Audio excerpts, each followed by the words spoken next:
রমজান মাস কিন্তু অনেক ফজিলতপূর্ণ মাস এবং রহমত বরকত আর দোয়ার মাস। কিন্তু এই মাসে যেমন দোয়া কালাম তারপরে ফজিলত সব কিছু বেশি বেশি, তেমনি কিন্তু মেয়েদের কাজও অনেকটাই বেশি থাকে। আর এই কাজকে সহজ করার জন্য কিছু কিছু কাজ আমরা কিন্তু চাইলে অনেক আগে থেকে সমাধান করে রাখতে পারি। মানে কিছুটা হলেও যদি একটু বেশি করে সব কিছু করা যায়, তাহলে যেমন ইফতারি তারপরে কোনো ভাজা পোড়া আইটেম কোনো কিছু তৈরি করার সময় একটু আগে থেকে কিছু কাজ সংগ্রহ করে রাখলে তাহলে আমাদেরই সুবিধা হয়। আসসালামু আলাইকুম বন্ধুরা, কেমন আছেন? আশা করি সবাই ভালো আছেন। আল্লাহর রহমতে আমি অনেক ভালো আছি।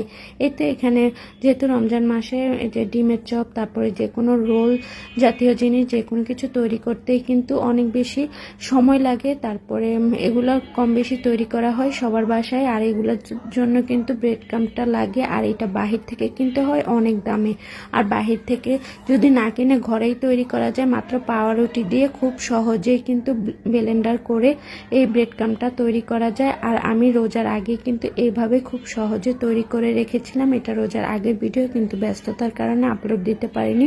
এই যে পাউরুটি দিয়ে পাউরুটির সাদা অংশটা নিয়ে শুধু ভালো করে ব্লেন্ডার করে নিলেই হয়ে যাবে। আর পাউরুটির যে সাইডের অংশটা ওগুলো দিয়েও কিন্তু আমি মানে কালারফুল ব্রেড ক্রাম্বটা তৈরি করব। এই যে পাউরুটির সাইডের অংশগুলো দিয়েও কিন্তু খুব সুন্দর ব্রেড ক্রাম্ব হয়ে যাবে, কোনো ঝামেলা নেই। শুধু কেটে ব্লেন্ডারে দিলেই কিন্তু ব্রেড ক্রাম্ব তৈরি হয়ে যাবে। এখানে যদি আপনারা চান একটু ফুড কালার বা জর্দার রং ব্যবহার করলে কিন্তু বাজারের মতন এরকম কালারফুল ব্রেড ক্রাম্বটা তৈরি হয়ে যাবে।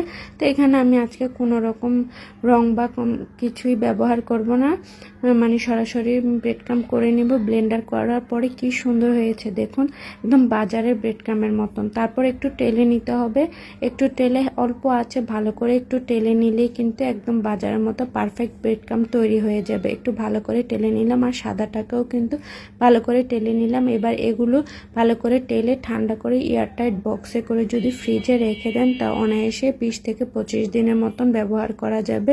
যে এগুলো কিন্তু আগে থেকে তৈরি করে রাখলে ডিমের চপ তারপরে রোল এগুলো তৈরি করতে একদমই সময় লাগে না, শুধু গড়িয়ে দিলেই হয়ে যায়। আর খুব অল্প দামে কিন্তু তৈরি হয়ে যায়। কিন্তু বাজারে দেখা যায় ব্রেড ক্রাম্বটা কিনতে গেলে অনেক দাম পড়ে যায়। তারপরে চিকেন নাগেটস বাচ্চাদের জন্য যে কোনো আইটেম সহজেই তৈরি করা যায়। তারপরে ডিমের চপ, তারপরে চপের জন্য চপ জাতীয় জিনিসের জন্য কিন্তু মরিচের গুঁড়াটা অনেক বেশি প্রয়োজন। তো আপনারা করতে পারেন কি, বেশি করে একটু মরিচ নিয়ে কিন্তু ব্লেন্ডার করে রাখলে তাহলে আর কোনো কষ্টই হবে না, শুধু কাজের সময় নিয়েই ব্যবহার করা যাবে। এভাবে আমি রোজার আগেই সব কিছু তৈরি করে রেখেছিলাম, আর শুধু তো বানানোর সময় এগুলো নিয়ে নিলে কাজ একদম সহজ হয়, সময় অনেকটা বেঁচে যায়। তো ভিডিওটি যদি ভালো লাগে অবশ্যই লাইক কমেন্ট শেয়ার করে আমার পাশে থাকবেন। আল্লাহ হাফেজ।